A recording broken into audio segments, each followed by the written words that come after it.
Ahora, estuvo muy bien la presentación de la queja del sector perjudicado a los apóstoles, ya que usaron la vía institucional apropiada. Se ve que la queja era cierta y los dos se procedieron a la solución definitiva y armoniosa de este problema, como debe ser en la iglesia del Señor. No podemos hacer un escándalo y creer que en una comunidad creciente estas cosas no van a ocurrir. Pueden ocurrir. Lo que debemos estar atentos y alerta para solucionarlo por la vía más bíblica posible.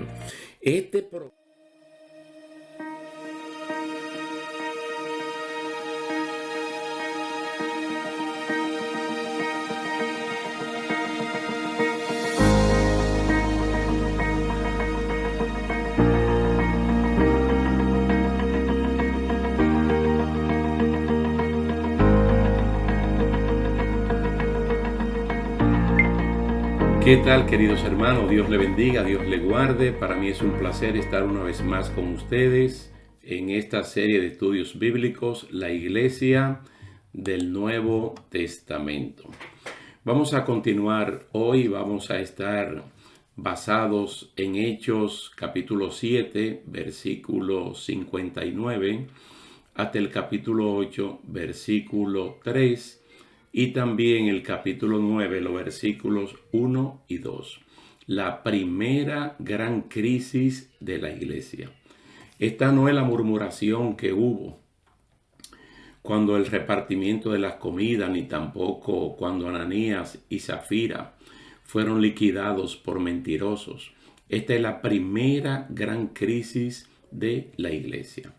Vamos a leer, como les dije, en Hechos capítulo 7, versos 59 al capítulo 8, verso 3, y el capítulo 9, los versículos 1 y 2. Y mientras apedreaban a Esteban, él invocaba al Señor y decía: Señor Jesús, recibe mi espíritu. Y cayendo de rodillas, clamó en alta voz: Señor, no les tomes en cuenta este pecado. Habiendo dicho esto, durmió. En aquel día se desató una gran persecución en contra de la iglesia en Jerusalén. Noten bien que no lo digo yo, en la palabra del Señor en Hechos capítulo 8. En aquel día se desató una gran persecución en contra de la iglesia en Jerusalén. Y todos fueron esparcidos por las regiones de Judea y Samaria, excepto los apóstoles. Y los apóstoles eran 12. Y algunos hombres piadosos sepultaron a Esteban y lloraron a gran voz por él.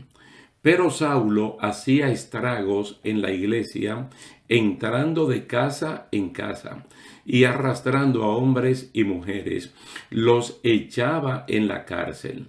Saulo, respirando todavía amenazas y muerte contra los discípulos del Señor, fue al sumo sacerdote y le pidió cartas para las sinagogas de Damasco, para que si encontraba algunos que pertenecieran al camino, tanto hombres como mujeres, los pudiera llevar atados a Jerusalén. Como le dije anteriormente, ahí estuvimos leyendo Hechos capítulo 7, versos 59 hasta el capítulo 8, verso 3, y luego un brinquito literario al capítulo 9, los primeros 2 versículos. Se puede decir que de un fracaso, crisis, persecución, aflicción o tribulación a la iglesia regularmente le sale algo mejor. Todo por lo que está escrito en Romanos capítulo 8. En cualquier escenario que la iglesia del Señor Jesucristo se vea, va a salir triunfante. Pero no es fácil enfrentar la crisis. Los propósitos de Dios soberano siguen su curso, a pesar de la oposición del enemigo de la justicia, quien usa instrumentos como el poder religioso o el poder político. En el caso de Esteban, el diablo utilizó el poder religioso de ese tiempo. Los cristianos debemos congregarnos para adorar, glorificar y dar gracias a Dios en comunidad. Es un mandato bíblico. Los nuevos creyentes, como se narra en los libros de Hechos y también en Primera Corintios, se acostumbraron a reunirse en una parte del templo en Jerusalén, en hogares y en facilidades. La práctica de los sacramentos de la Santa Cena y el bautismo eran de capital importancia para las reuniones. También las celebraciones de comidas llamadas ágape. Luego salían para evangelizar. Se reunían para adorar, para socializar y luego salían a evangelizar. La iglesia, que viene creciendo en calidad espiritual y en cantidad numérica. Recuerde que el libro de los Hechos hasta cierto punto se parece al libro de Números porque da cifras. En el capítulo 1 comienza hablando de 120 personas. En el capítulo 2 habla de 3.000 personas. Luego ya en el capítulo 4 habla de 5.000 personas. Y luego dice muchos agregados. Un gran crecimiento. Entonces la iglesia viene creciendo también en el liderazgo, pues surgen nombres no mencionados anteriormente, como son los casos de Felipe, conocido como el evangelista. Para distinguirlo de Felipe el apóstol, aparece el nombre de Esteban y los otros 5 compañeros escogidos para servir los alimentos a las viudas hebreas y griegas. Con el asesinato de Esteban, toda la iglesia de Jerusalén fue dispersada, toda, excepto los apóstoles del Señor, que eran 12, enfrentando de esta forma la más severa crisis existencial para la naciente entidad cristiana. No bastó la dispersión, sino que liderado por Saulo, iban casa por casa para identificar a los del camino o los del nombre, como les llamaban a los cristianos, para obligarlos a renunciar a su fe, encarcelarlos y hasta matarlos, aún en ciudades extranjeras. Quiere decir que esta persona, después que llegaron a más de 5.000, ahora se reduce a 12. Y estos 5.000 que tuvieron que salir por toda la provincia de Judea y por Samaria, ellos se fueron y por allá no era que estaban tranquilos, porque entonces iban bandas dirigidas por el Sanedrín, por los sacerdotes del judaísmo, quienes expedían cartas permitiéndole ir a ciudades extranjeras y castigar a las personas que profesaban a Jesucristo como su Señor y Salvador. Noten bien que el título de esta clase es que la iglesia enfrenta la primera gran crisis. Vuelvo y les recuerdo que no fue con Ananías y Zafira, ni con las murmuraciones en el repartimiento de los alimentos. Es ahora. Porque de una congregación mega, grande, enorme, de más de 5.000, en la ciudad capital, donde era que ellos se reunían, solamente quedaron 12 personas. Con el liderato cercado y limitado a Jerusalén, todas las ovejas se dispersan por Judea, Samaria, Fenicia, Chipre y Antioquía, siendo liderados en la mayor parte por los mismos miembros del grupo de los 7 que fueron escogidos para servir a las mesas, menos Esteban, lógicamente. Estos hombres tenían cualidades espirituales de primer orden. Ellos eran de buena reputación, llenos del Espíritu Santo y de sabiduría, como lo vimos en Hechos capítulo 6, versículo 3. Siempre es bueno tener personas de calidad espiritual, no importa el tamaño de la congregación, porque cuando se presentan problemas como estos son los instrumentos que el Señor utiliza. Y ustedes saben que en 1 Corintios capítulo 6 dice que cuando se van a juzgar las cosas en la iglesia del Señor, hay que buscar la persona de mayor estima, personas que estén llenos del Espíritu Santo, que sean sabios y personas que tengan buen testimonio. Esteban era un gran maestro de la palabra de Dios, pues conocía bastante el Antiguo Testamento. Y ese capítulo 7, cuando uno lo lee completo, uno tiene que admitir del gran conocimiento bíblico, que tenía Esteban, especialmente la historia completita de la nación judía, que él la puede trazar desde los antepasados de Abraham hasta Jesucristo. Felipe era un hombre de corazón dado a la predicación. Otros que no son mencionados se mueven más lejos, hablándoles a judíos y a gentiles del plan de salvación de Dios a través del Evangelio. La gran crisis de la iglesia fue una gran oportunidad misionera para expandir el Evangelio dentro y más allá de las fronteras de Israel. La llegada del Evangelio a Antioquía significó un paso de avance no visto anteriormente. Estos predicadores no se lamentaban de lo ocurrido en Jerusalén con la muerte de Esteban y la dispersión de ellos por todas partes, sino que con entusiasmo hicieron la obra de Dios, hablándoles a todo el mundo sin distinción de raza y haciéndolo sin temores, en franco cumplimiento con la gran comisión de ir y predicar el evangelio a toda criatura, o de ir por todo el mundo y hacer discípulos semejantes a Cristo en cualquier parte del mundo. La iglesia cristiana tiene muchas experiencias de lo que es estar en apuros y salir adelante.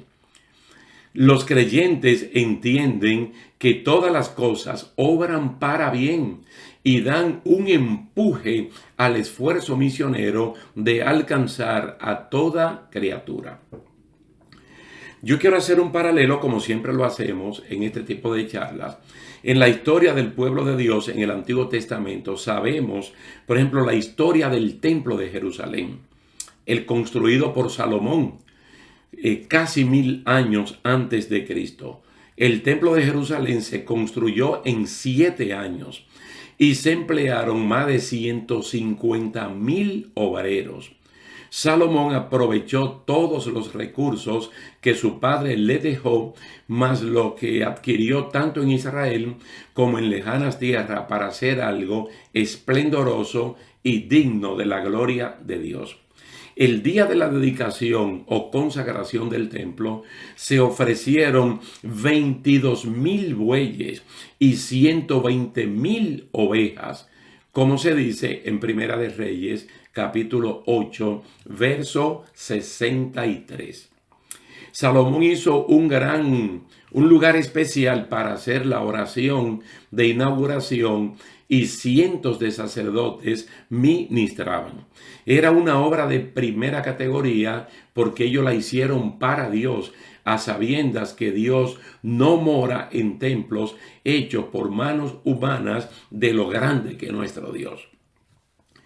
Ese templo se convirtió en el centro de la unidad nacional de Israel. Pero cuando el templo fue destruido, tomen nota, porque nosotros estamos hablando de Hechos capítulo 7, 8 y 9, de la gran crisis de la iglesia. Y en el Antiguo Testamento hubo una gran crisis cuando el templo fue destruido. Y cuando estas personas fueron llevados cautivos a Babilonia, ¿qué ocurrió? Mire, el centro era el templo, representaba la unidad nacional. Y desde los puntos fronterizos más lejos, como Dan y Beerseba, la persona tenían que ir a la ciudad capital, a ese templo, para hacerlo todo. Ahora, cuando no hay templo, que el templo queda destruido en el año 586 antes de Cristo, entonces surgen las sinagogas como lugares de reunión para orar y estudiar la palabra de Dios. Una sinagoga es muy parecida a lo que es un templo, una congregación cristiana, que nos reunimos para orar, para cantar, para adorar, para estudiar la Biblia, para ofrendar, para diezmar, pero que allí no se hacen sacrificios. No se hacen sacrificios porque eso era exclusivo para el templo. Pero fue una bendición porque entonces aparecieron las sinagogas. Podemos ver que lo sucedido al pueblo del Antiguo Testamento fue parecido a lo de la iglesia del Nuevo Testamento. Una tragedia como la destrucción y esparcimiento de los judíos trajo la bendición de la aparición de las sinagogas dentro y fuera de Israel. Y toda esta persona que tuvieron que salir hacia Babilonia, según el capítulo 29 de Jeremías, ellos tuvieron que predicar, de orar y de también emplearse a fondo por el bienestar de ese país, porque allí ellos también iban a tener bienestar. Es decir, también hablando de su Dios, el Dios nuestro. En las sinagogas de la dispersión hubo éxito, ganando muchas personas que le llamaban prosélitos. Estos dispersos entraron en contacto con otras culturas. No había templo ni sacerdotes, sino sinagogas y líderes locales, que esto es muy importante, hermanos. No se hacían sacrificios ni cosas extrañas a esas culturas, sino oraciones, lectura de la Biblia, cánticos y enseñanzas. El papel fundamental de las sinagogas de la diáspora fue mantener viva la fe en un solo Dios, darle calor a la idea de volver a la tierra de Israel, preservar con menos rigurosidad las promesas de redención, alcanzar prosélitos y temerosos de Dios para el judaísmo y también enseñar la ley, es decir, la palabra de Dios. En los días del ministerio de Jesús había sinagogas por todo el territorio de Israel. Incluso ustedes pueden ver que en el capítulo 9 del libro de los Hechos, Saulo pide cartas de los sacerdotes, porque ellos, aunque estaban en Jerusalén, tenían jurisdicción en cualquier parte del mundo donde hubiese una sinagoga, para ir a sinagogas que estaban en Siria, especialmente en Damasco, la capital. Sinagoga por todas partes. Entonces, allí, eso fue una bendición, por así decirlo. Fuera de Israel hallamos sinagogas en otros sitios, como le dije, en Damasco, en Antioquía de Pisidia, en Tesalónica, en Corinto, en Berea, en Atenas, en Éfeso. En todos esos lugares menciona la Biblia que había sinagogas, fruto de la destrucción del templo. Para que usted vea que ante una gran crisis lo que hace la iglesia, tanto del Antiguo Testamento como del Nuevo, es multiplicarse. En el mismo día de hoy, en el cual nosotros estamos hablando, en diferentes partes del mundo, incluyendo a Israel, hay sinagogas, porque el judaísmo es la única religión del mundo que no tiene un templo. Felipe, el evangelista, fue a Samaria y los demás misioneros que entraron en Antioquía tuvieron tanto éxito que los apóstoles en Jerusalén tuvieron que enviar supervisores para ver lo que ocurría. Pedro y Juan fueron enviados a Samaria para dar seguimiento a los nuevos creyentes y afirmar el ministerio de Felipe entre ellos. Una vez más se nota que en medio de la peor de las crisis, la iglesia avanza y no se detiene. Algunas de las conclusiones a las que uno llega al ver la iglesia corporativa de Jesucristo en Apocalipsis capítulo 2 y 3 es que los verdaderos creyentes en situaciones aciagas, difíciles, no niegan la fe, no niegan a Jesús, no manchan sus vestiduras y están dispuestos a morir por su fe. Fue de mucha bendición para los apóstoles de Jerusalén oír lo que estaba Dios haciendo en Samaria, en Chipre, en Fenicia y en Antioquía. Pues por la incertidumbre del momento esperaban tal vez lo peor de personas desterradas y lo que pasó fue que otras puertas se abrieron. Mire, Bernabé fue enviado como supervisor a Antioquía, de acuerdo con Hechos capítulo 11, versículo 19 al 24. Hechos capítulo 11, versículo 19 al 24. Ahora bien, los que habían sido esparcidos a causa de la persecución que sobrevino cuando la muerte de Esteban llegaron hasta Fenicia, Chipre y Antioquía, no hablando la palabra a nadie, sino solo a los judíos. Pero había algunos de ellos, hombres de Chipre y de Cirene, los cuales al llegar a Antioquía hablaban también a los griegos, es decir, a los que no son judíos. predicando al Señor Jesús. Y la mano del Señor estaba con ellos, y gran número creyó y se convirtió al Señor. Y la noticia de esto llegó a oídos de la iglesia de Jerusalén, y enviaron a Bernabé a Antioquía, el cual cuando vino y vio la gracia de Dios, se regocijó y animaba a todos para que con corazón firme permanecieran fieles al Señor, porque era un hombre bueno y lleno del Espíritu Santo y de fe. Y una gran multitud fue agregada al Señor. Nosotros comenzamos hablando de una gran crisis y de más de 5,000 miembros que tenía la iglesia en la ciudad capital de Jerusalén. Solo quedaron 12 personas, los apóstoles. Ahora, ¿cuáles son las noticias ahora de que los dispersos comenzaron a predicar el evangelio a todo el mundo, como debe ser? Y ahora se habla de grandes multitudes. Y estos supervisores, como Bernabé, como Pedro, como Juan, lo que hacen es que animan a los creyentes para que con corazón firme permanezcan fieles al Señor. Mira la palabra fieles, porque la fidelidad tiene que ser probada. El campo misionero ahora se amplía hacia lugares lejanos y los números de convertidos a Jesucristo crecen. Los números crecen, pero crece también el liderato local de las iglesias que se van plantando.